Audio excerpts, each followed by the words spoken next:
Once again, hello everybody. Welcome to today's session. And today we're going to be talking about web app pen test. And unfortunately, the mentor that was supposed to be there was this great lady called Diana Mudhoni. Unfortunately, she had an emergency; she couldn't make it. But Mr. John here was graceful enough to cover up for her, and he'll be taking over Diana's session. So, John, welcome. You may start introducing yourself. You got around 15 minutes max to do a recap of web app pen test. And then after that, we're going to have a Q&A where the mentees are going to ask their burning questions to you. And hopefully they'll all be answered based on your expertise in the industry. So, John, you're welcome. Thank you, Karim. It's quite a privilege, and I'm thankful to have this privilege to take the mentees through this topic. So I'll just share my screen to be able to have like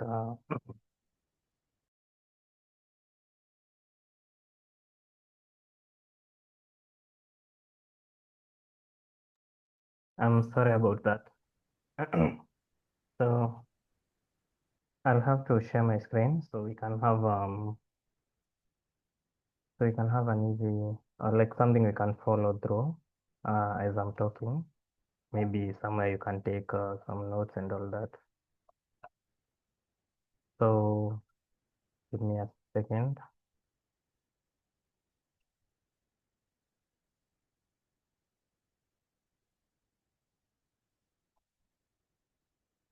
Okay, so I wasn't actually follow this. Let's see. Oh yeah. So ideally, when you talk about web application pen testing, we are talking about basically what we see when we browse through the internet, right? So what is the best way to start learning about it? It's actually getting the foundation of what builds up what you can see on the internet, okay? So with me here, I have a simple guide of how web applications look like, the architectures that are used, and a couple of insights into that. So basically, that's what we'll cover through this short session. And hopefully at the end, we get to answer some burning questions that you guys have. So what is web architecture? So ideally, when we are talking about the web, what is it exactly? Um, what is it that you see? What builds up to what you see when you Google something? You know, those are some of the questions. I Let me give you an example. I used to back then in campus. I used to really wonder what happens behind the hood when I search something. I don't know if any of you have ever asked yourself that. Um, So personally, I used to ask myself that simply because before campus, I never really used to Google stuff. I didn't even know about it. Like my phone was only for WhatsApp and that's it. So when I get to campus, I see people Googling like stuff. I'm like, what's this really, you know? So I used to really wonder what happens uh what happens like when you search something. So it's a really interesting topic, and if you're curious enough, it will be an enjoyable session for you. So, as they have written here, you can actually say that the core of web application architecture is actually a model that defines how the components of a web application interact with each other. So, when we talk about components interacting with each other, what are we talking about? So, when components interact with each other, they make up a system. So when you have a full blown web application that is working just fine, that's a system. All right. You have you have a component of maybe the backend, you have a microservice component, you have a database component, you have the front end component, that is what is seen by the users, all interacting with each other, you make a whole system. All right. So that's just a quick introduction to what a web application is. And here we have a couple of components that, let's see whether we can, we have a couple of components that, um, we might be included in those, in that whole system. Like we said, it's a whole system. So we have components talking to each other or interacting with each other in a harmonious way that allows you to have a seamless, session and interacting with the web application, okay? So we might have a DNS, a user browser, CDN, this is a content delivery network. It's a bit advanced when you are talking about the architecture, but it's good to know that it's there. But we actually don't need to know it. Like, this is just an add-on that came way later because of various things. It was just added to be like an add-on to allow users to have full availability of our web application in cases where we have like a denial of service attack or something like that. But ideally, you can just keep it at the back of your mind. Load balancer as well, keep it at the back of your mind. The core components that I would urge you to literally have them in your fingertips would be the database, the backend, which will be in the web server, and the user browser. All these others, we can call them add-ons. Okay. So we have the user browser, you type in something, goes to the logic. So the logic is the web server here that holds the backend code and fetches data from the database. As you know, a database is a warehouse of information. Okay. So when I say it's a warehouse of information, what do I mean? I mean all your data, passwords, usernames, what you like, what you don't like, they're stored there based on how the system, when I say the system, I mean the web application is interacting with you or based on which information is asking from you, okay? Awesome. So when you talk about DNS, this is domain name service. As you know, we normally type like google.com and directs us to Google. If you ask yourself, the CPU will never know what google.com is, right? Like that is human readable. The CPU will only read zeros and ones. So that is the essence, or rather, that is the whole idea behind a DNS server. So domain naming system. Wait, is it? No, wait. Okay, I can't remember really, but I think it's something to do with domain naming system. So you have the name google.com. It's translated to a computer understandable language, like maybe an IP address and all that. So when you have the DNS, you give it the domain name, it will translate to the IP. Now this IP is kind of understandable to the computers. That is, they'll change it to hexadecimal, then to binary, and then the system can be able to compute on that. All right. Another essential thing that a DNS will allow is you finding where a web server is. So if you enter like Google, we don't really know where Google is, but we can be able to get its IP address from a DNS. Okay. So DNS server will have a lot of routing tables, and if it doesn't have the exact IP address of your domain, it will just forward the request to another domain server.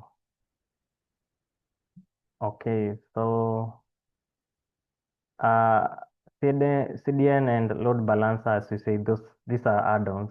So for a CDN, it will just distribute, it will act like a network such that if maybe you're in Kenya and you're accessing the same application as someone in South Africa will get a reply from a closer server to where they are, as opposed to us.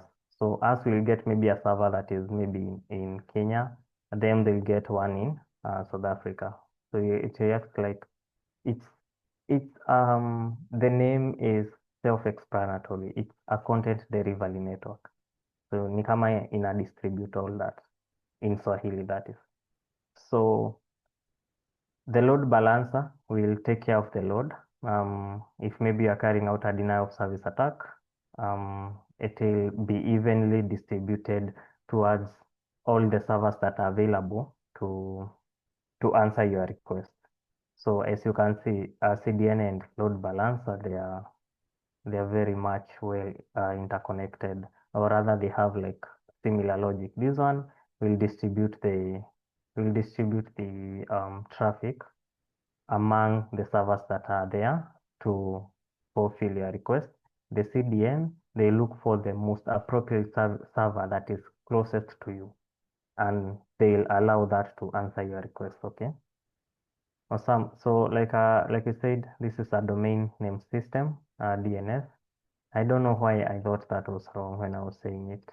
Anyway, so its key element is just to match IP address to a domain name.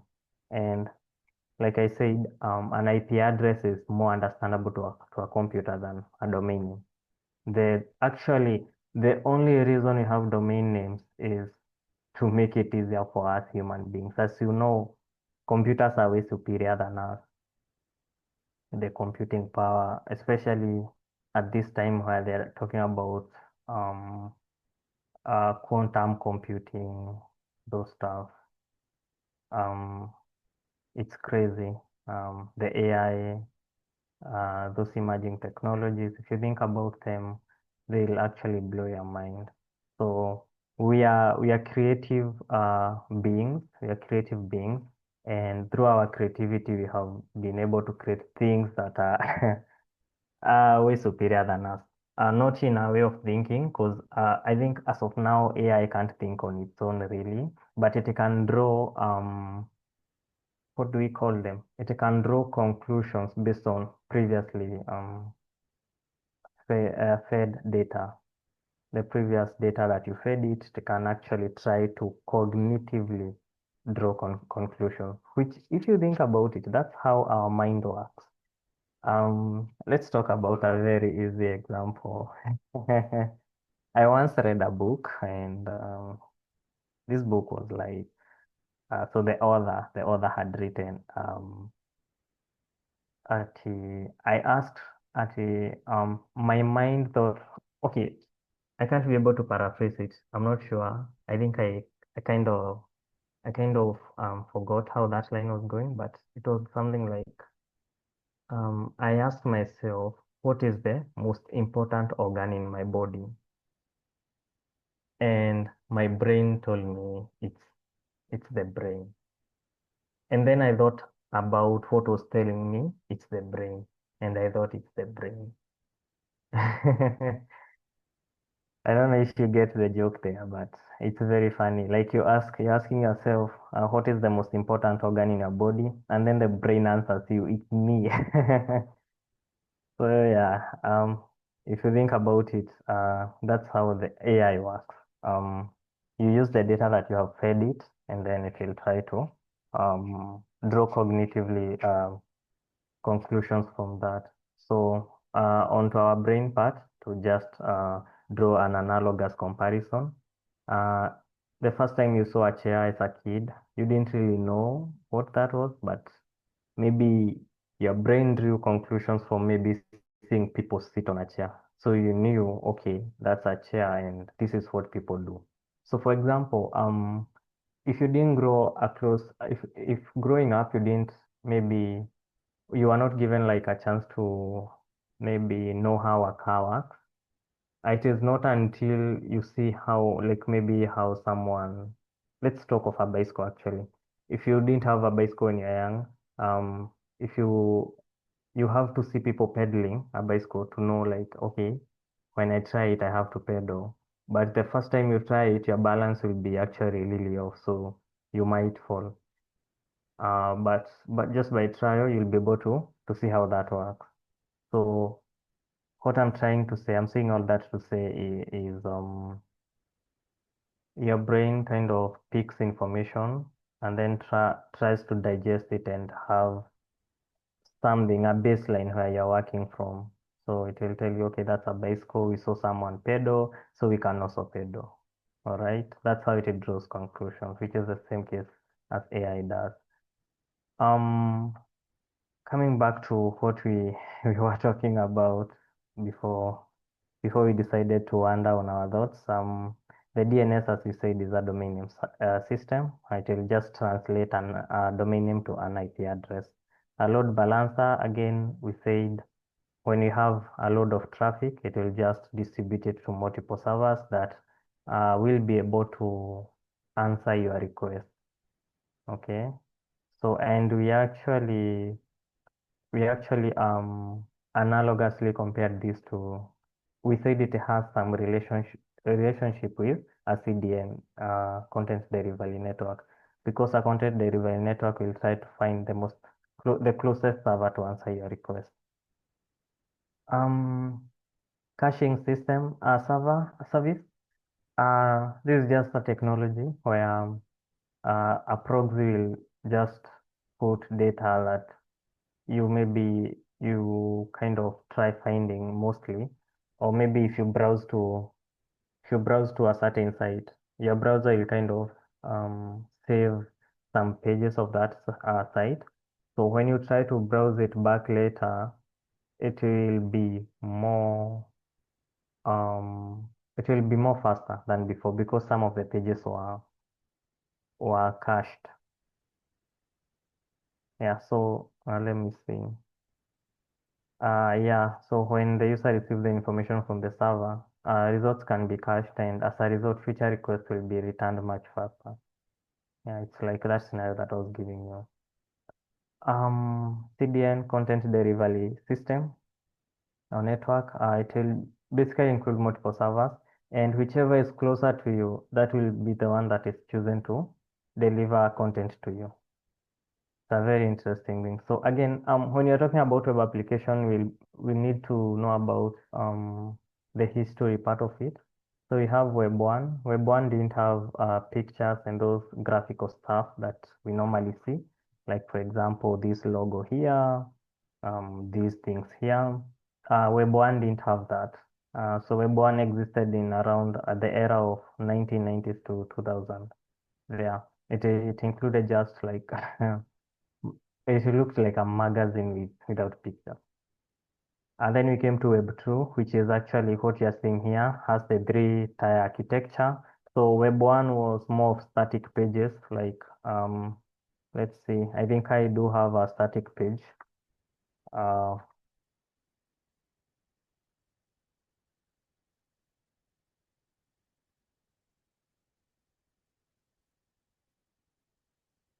yeah, like this one. Like, so, so what Web 1 was just static pages. Like now, just the content here, no pictures, nothing. If I remember correctly. Web 2, that's where the graphics came in. You could have logos, pictures, videos. You could have stuff like Canvas, where you are drawing pictures or rather animations using JavaScript. Um, and as all of you are well informed, we have Web3 right now. And Web3 is working towards decentralization of information. I don't know if that's correct. I don't know if I said it in the correct way, but ideally, it's more of bringing the whole idea of anonymity. Yeah, so you can do stuff, but anonymously. On Web 2, we have this three-tier architecture, which is what we were talking about. So we have the data access layer, that's the database, application or business layer, that's where the logic is, presentation layer, that's the front end.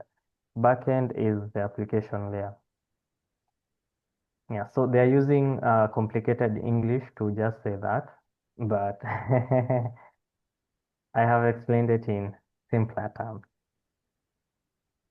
So they keep talking about the architecture.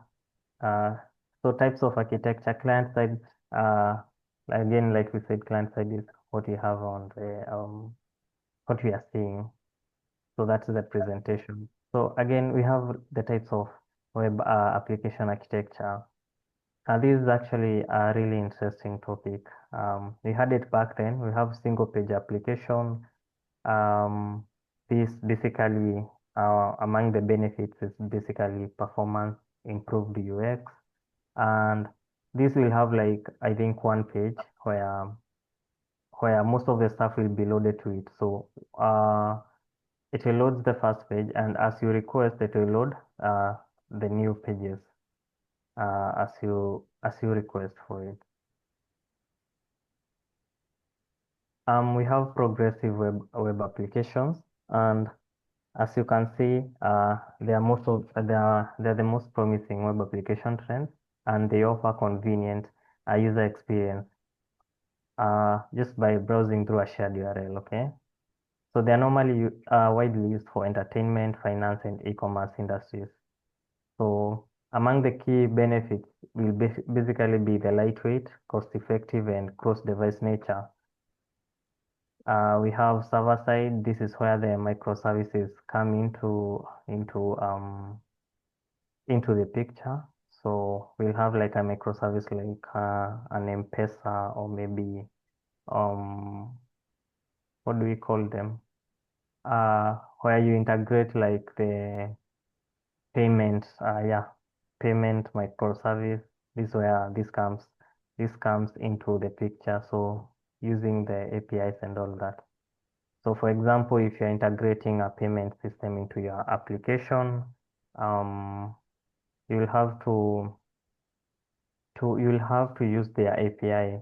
For example, in Kenya, we have Safaricom, so you have to use Daraja API to maybe send a USSD prompt to the user to pay something, stuff like that. I don't want to talk about hosting approach. This is something, it's more benefitable for people who are doing blue team and developers. But ideally, in a nutshell, it's like you can host it on a cloud server,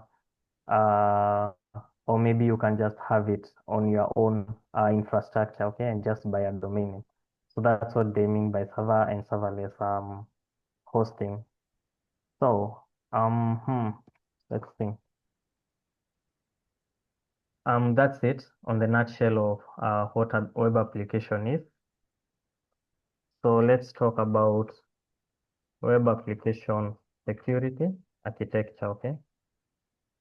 Stuff that you can actually kind of follow to learn your way through. I know you are given a presentation on the same, so it's a very nice. It would be a nice thing if you went through all that also, because what you're doing here is you're brushing off through these concepts, and I want you to have the idea that these things are very easy, especially when you understand them from down there. Like, don't understand it. You need to understand it deeply, like what really happens here. So that's why I spent most of the time explaining how things work rather than how you can break them.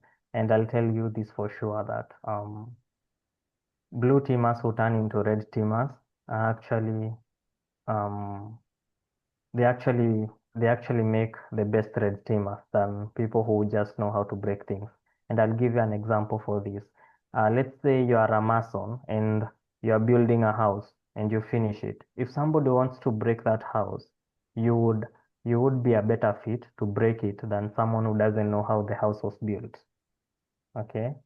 And this is simply because penetration testers are taught to throw a stone, uh, every stone they have, into the house until it breaks down. But if you are a mason, that is a blue teamer, and you're now turning into a penetration tester, you'll know the right brick to remove from the house to collapse the house automatically. Okay, so let's talk about breaking the web. I don't like this architecture which they have here, so you'll have to look for something else. Let's see. Yeah, I don't like that one.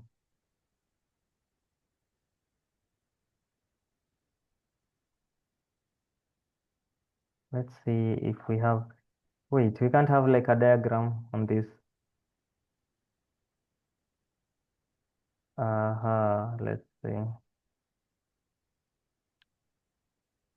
Yeah, this looks like it's talking about an internal network, which is not what we are looking at here.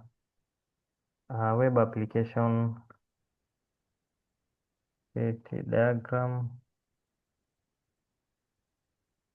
Yeah, this is even way better than what we were actually getting. Mobile app. Wait, why do we have architecture here?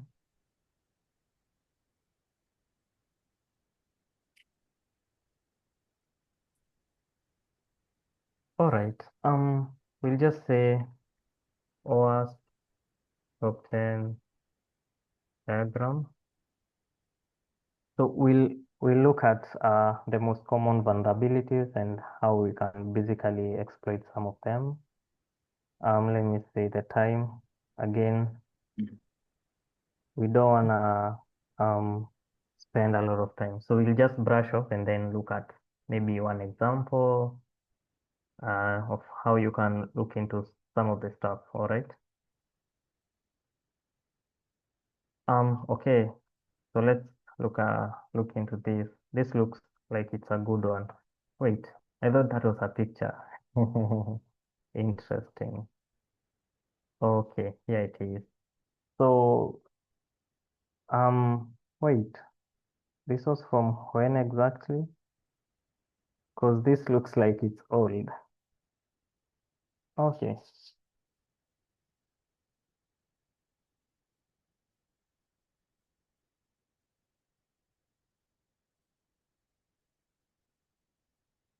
All right. What we can see here is the top 10 web application security risks. So these are the vulnerabilities that are most exploited in the wild, and we are talking about comparison of 2017 to 2021. All right. We have injections in 2017 that includes cipher injection, SQL injection, yeah, most of the injections that involve the database, that is, and you can see as of 2021 they dropped to that number. All right. We have broken access control. This is more of a business logic error.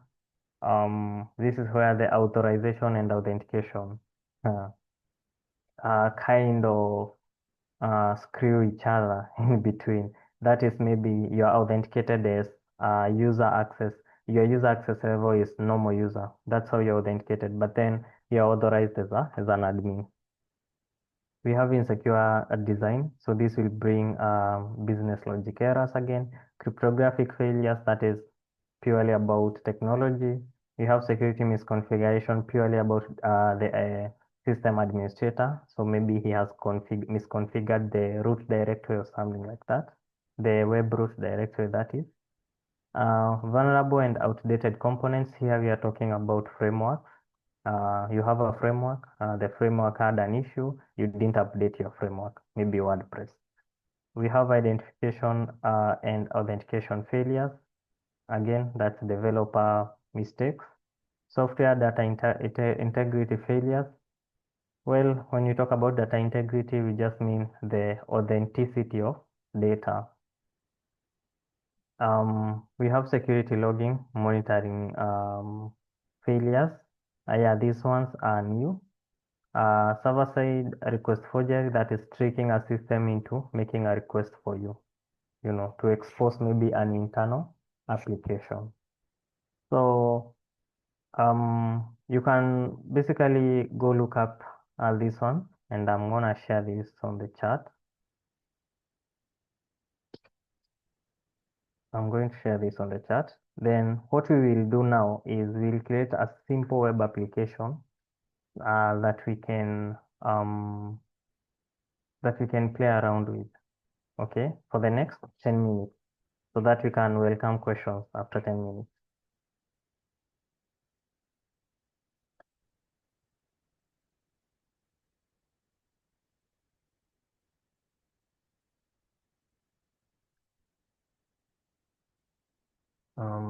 Let's see.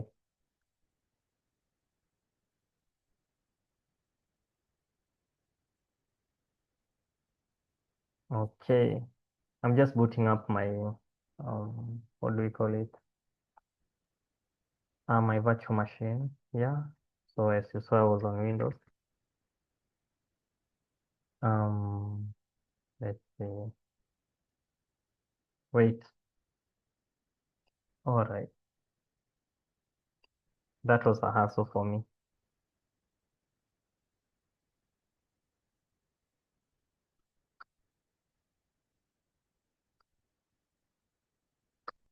So I just created a directory called that name, and we'll just create like a simple PHP web app.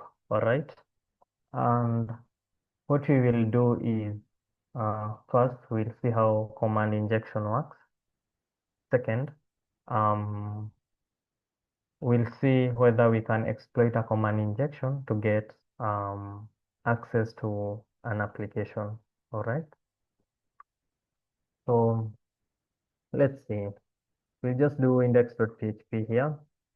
And since I am an old fellow and I don't even remember how these things are working, we'll have to Google. Otherwise, we'll see dust. So let's see.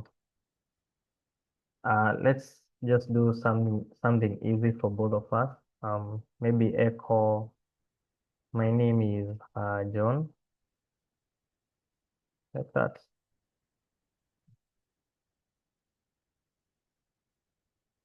And then the way we are going to solve this is using PHP. We just create a development server on port 80. So we can now try see if we can access it from Firefox. Okay, let's restore that system. And if we try to go to localhost, we can see that indeed this was served. And so the web application, as I said, this is what we are seeing, presentation layer, that is front end. So we have a lot of names to call whatever we are seeing. Presentation layer, the front end, what was that other name? UI, UX, stuff like that. And here we have our server. So when we, whenever you try to access an application, there is always a log to show a certain user tried to access it. So for example, here, by default, browsers will try to access a favicon.io ICO. This is definitely the picture you normally see here, like this one for hack the box, try hack me that one, all right? So since we don't have it, it will definitely not find it. As you can see, it tells us this is the root. So this does not mean that this is the root of the system, no.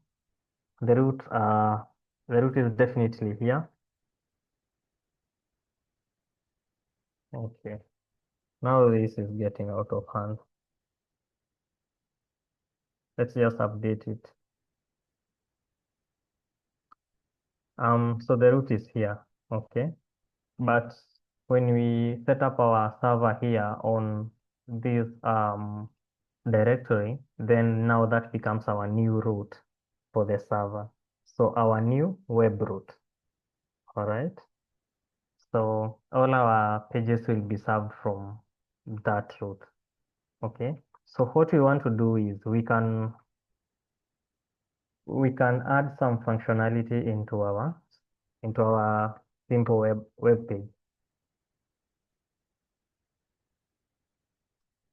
So one of them will be maybe we'll try something like let's say how about we try to create a simple we try to create a simple web page where we can just show like whether a system is online or offline.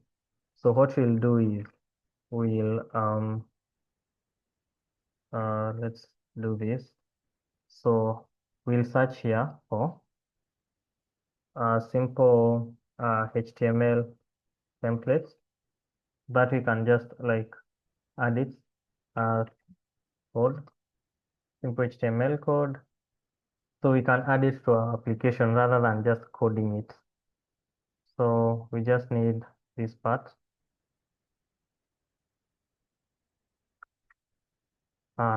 So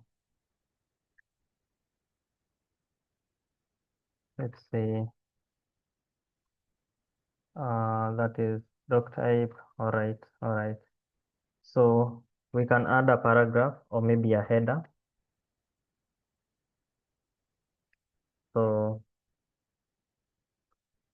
let's see if an application is live. So okay, let's see. Actually, what title can we use for this? Actually, test if an application is live. Maybe we can call it a live test. Live test application. Yeah, that looks nice.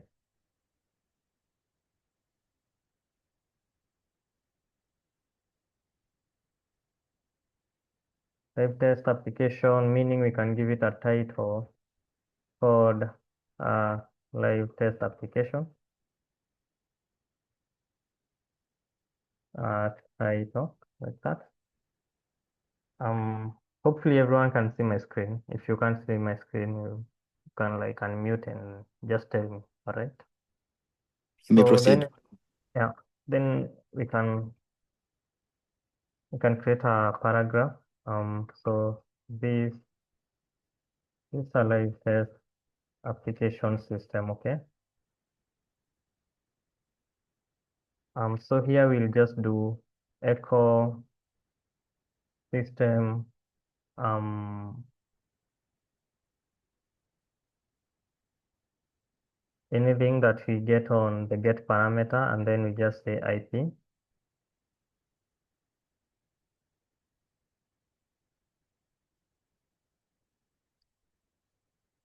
IP like that. Yeah, that looks good. And then we can just end this with this stuff here. Now, if we serve it, okay.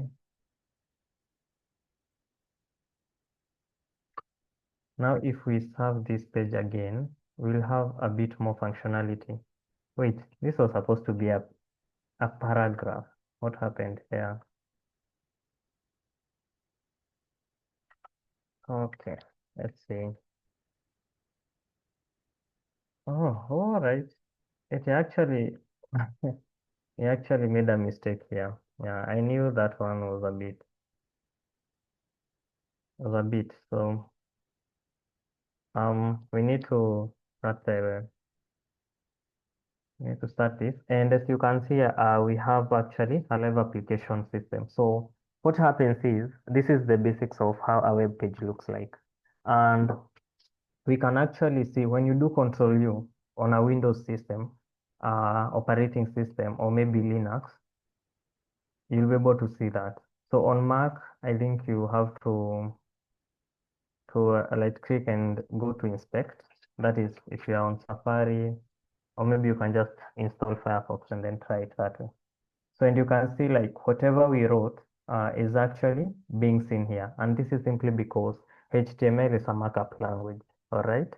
The reason we can't see PHP is because PHP is a server-side language and it's only interpreted by the server.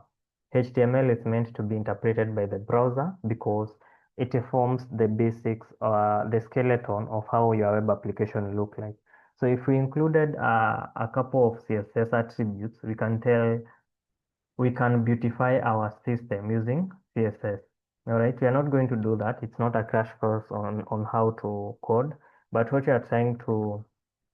we want to try to do is we are trying to see how we can exploit something. So let's say um we had this parameter and we can actually use it to get data. All right. So as you can see, it's actually working just fine. So what we need to do is we need to include the information that we get from it and echo it here, somewhere here, all right? So what we'll do is we can just set it to a variable data equals to that. And then here we'll do I'm thinking of how we'll do it. So we'll just do something like paying taxi for like that, and then we can just echo this data back to us. Okay, so we'll probably use something like pre like that, and then we'll have to concatenate it with the PHP code. So concatenation in PHP, we normally use a dot sign. Let's see. Okay. Like, I'm not sure what this tag um what this tag meant. I think it was more like just preserve as it is, probably, not sure. But let's see what that means.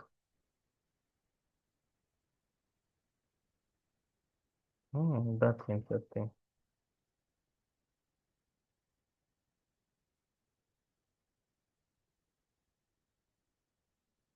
So let's see. Yeah, exactly. So we are able to get data here, and we just get it as it is. So if you do Control U, you'll see that this is contained in pre. Oh, interesting. Part of it is actually outside there. But ideally, as you can see, we have part of it in that pre tag. So not sure how we can put it in a nice format, but ideally that is what it is in simple terms. So what you can do is this application just allows us to ping something. So what you're going to introduce here is a command injection vulnerability. So we can just include a semicolon. Remember, whatever it's doing, it's just doing this we're just allowing it to ping twice, uh, and then we're just going it to Google. So it will try see the system if the system is alive, and then give us the output. So what if we broke out of that command and then did something like an ID? We see we are actually able to execute commands. So let's see whether that works from here. And as you can see, we are now the user. We can now be able to execute commands on the server. So the next thing we can try to see is what other system or other file is in that web root. And you can see you have index.php. So what you can try to do is now, let's read what is in index.php. And as you can see, let's see, Control U, we actually do have all the code here. So this is the code of our web page, and this is how we are being able to get remote code execution, that is the command injection. So you can continue more from here. You have to you can continue more from here, but as it is, it's a bug, and you can be able to report it and say there's a command injection here, and maybe if it's a bug bounty, you get a bounty, all right? Uh, but this is not the end. I want to blow out your minds by saying this is not the end, and you can continue actually from here. Maybe try get a reverse shell, and from there maybe use a command and control server, a C2 like Metasploit or Silver, to solidify your access into the internal network. All right. So having that said, we can just clean up and then welcome the questions of the session. Before I delete this up, let's welcome the questions in case it involves it. We can just use it. Thank you very much, John, for your insightful session. So let me just say the floor is already open to anybody who has a question. Our format is the same way as usual. Just drop your question on the chat. Or if you want to um, ask yourself the question verbally, then feel free to unmute yourself and then we can kick off from here. So feel free to ask any question relating to today's session. either which was taught by John or Diana. Feel free to ask. Or if there's no any question, then we can end our session here and move forward.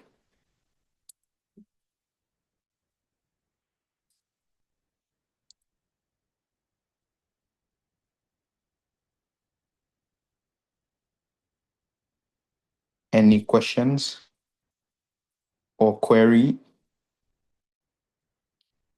Or we can make it even open. You can ask John any question that you want relating to pen testing and cybersecurity. Let's make it a little bit interesting. Yeah, definitely. Please feel free to ask me about anything. My day-to-day work is about Hello, live streaming, so can ask about that. hello, hello. Yeah, hello. Hi. Hello. Yes, I have seen one of the links that we can do or counter check that things for us to test the challenges in our webs. But are there more other websites that can help us, to determine or check our web vulnerability or our platform vulnerability? Other links, relevant links, than the only one given, different from the given one. Yeah, definitely. If you're talking about resources to learn web application pen testing, there are lots. There are really a lot of them, a ton of them. One of them is this one here. Go to try hack me, try learn about it. Um, Also, academy. As you check, please pass on the link, on the chat. You can still get it from there. Okay.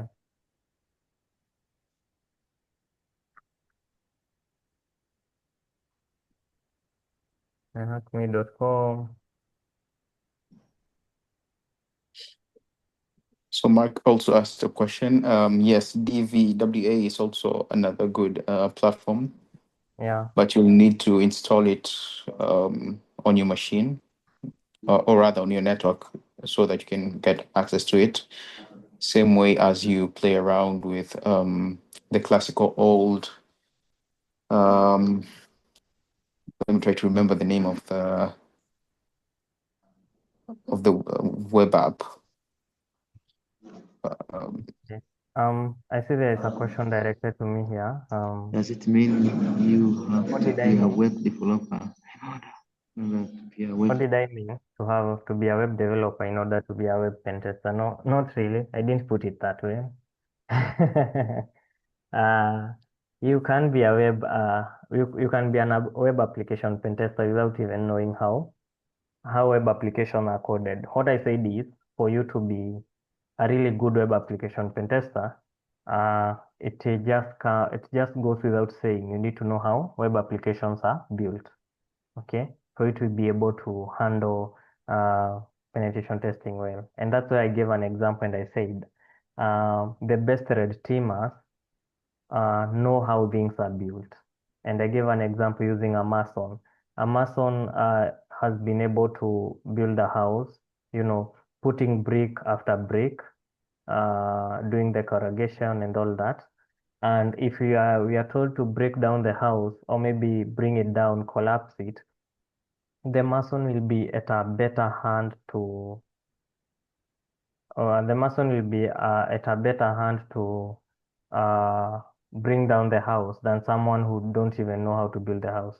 Because someone who doesn't know how to build a house will throw each stone they have to bring down the house, while the mason will know the right brick of the foundation to remove for the house to collapse.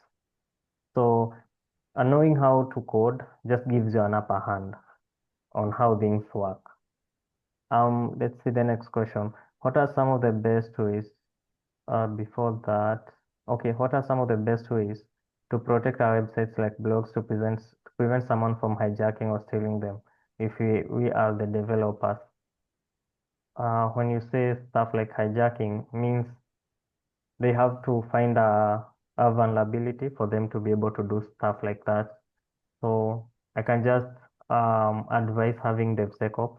Um, integrated with your pipeline of coding the web application. Have something like Sneak. There is this extension on VS Code called Sneak, which will automatically analyze your code and tell you where the vulnerabilities are, or where like you need to betterment your code. It's more like an AI.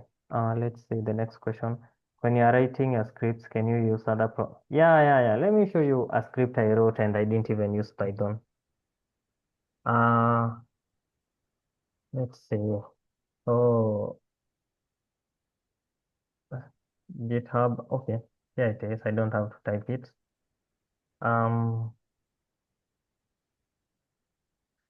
I think I was doing CTFs and it's supposed to be on web. Not sure. Was it on web? I really don't know, but let's see. Okay, definitely not that. I think it's on tools and it was on Grafana, yeah. So I did this tool, it was on Go, I think 2 years ago. It was basically I was just using it to brute force passwords on Grafana. So ideally, when you how do we call it? When you dump passwords that were the hashes were produced by Grafana framework, they are a bit different. And the common password brute forcing tools will not be able to brute force such passwords. So I had to go and read about Grafana, and this is how Grafana encodes their passwords. All right. So this is the hashing mechanism. So what I did is I just wrote it, and then I had a function, go function, which has multi-threading incorporated to it. And what it's doing is it's opening a password list of common passwords and then trying to encode each password, or rather hash each password. And then what it does here is it tries to see if that password is equals to, if that hash from this section here is actually equals to the hash that you dumped. So that's all it's doing. Okay. Thank you, John. But I think back then you were struggling. You didn't have ChatGPT and AI. It was a hassle. So you struggled. Sabili has a question. So feel free to unmute yourself and ask John your question. Thank you. Okay, thank you so much. I have a question. In Open Web Application Security Project, there is a vulnerability named as broken authentication. So what are the common authentication method do you recommend in protecting the web application, either session-based or token-based, or what? Which authentication method do you recommend in protecting modern web application? To be honest, I would really struggle to answer that simply because I'm no web developer.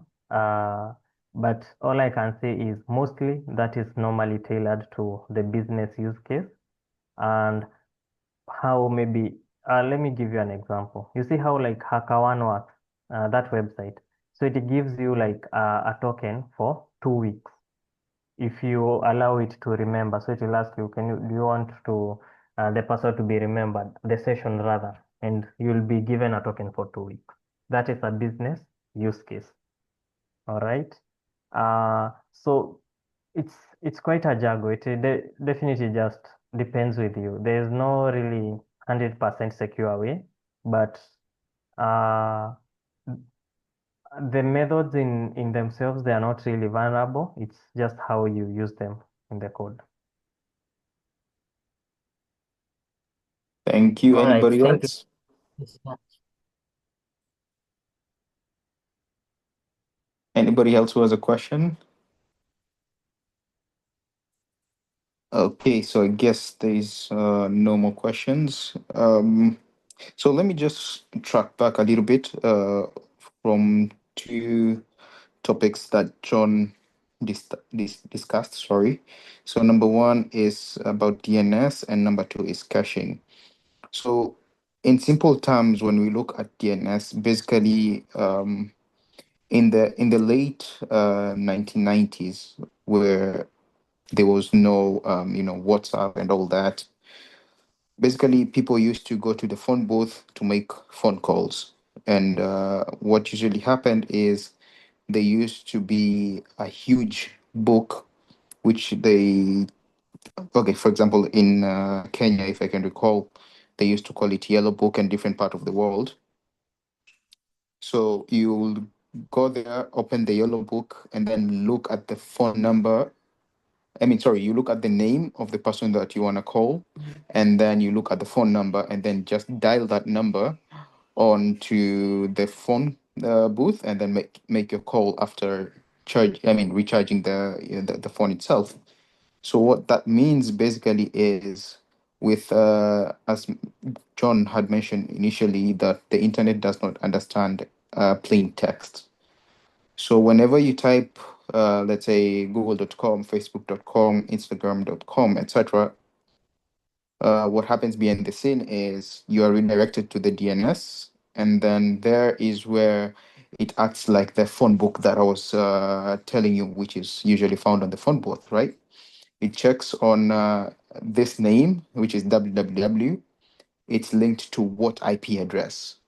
And then from there is when it connects you to the specific server of the application that you're trying to access. And then you're being redirected with the information from the web app that you're trying to get access to after completing the three-way handshake. So basically, that's just a simple analogy at looking at the DNS server, or technology in short. And then he also touched based on caching.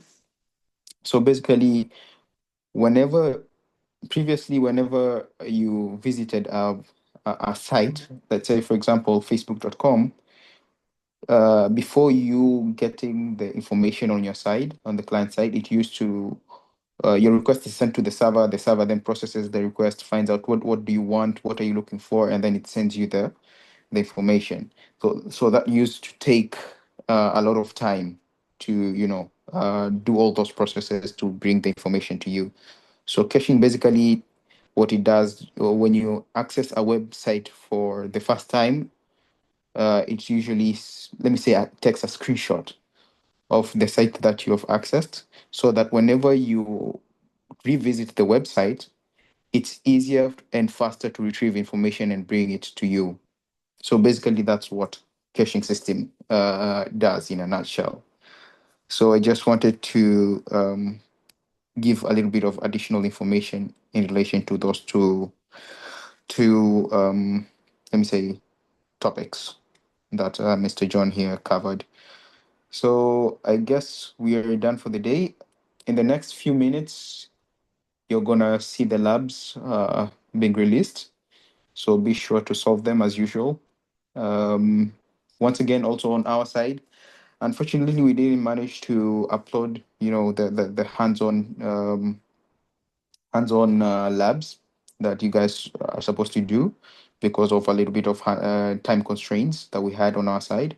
But be sure that we will be releasing them as soon as possible, so that you can get the hands-on experience, and at least once you leave this bootcamp, you know how to play around with these things, the tools, in more in depth, and you can do research on how to use the different tools, how to interact with different vulnerabilities, etc.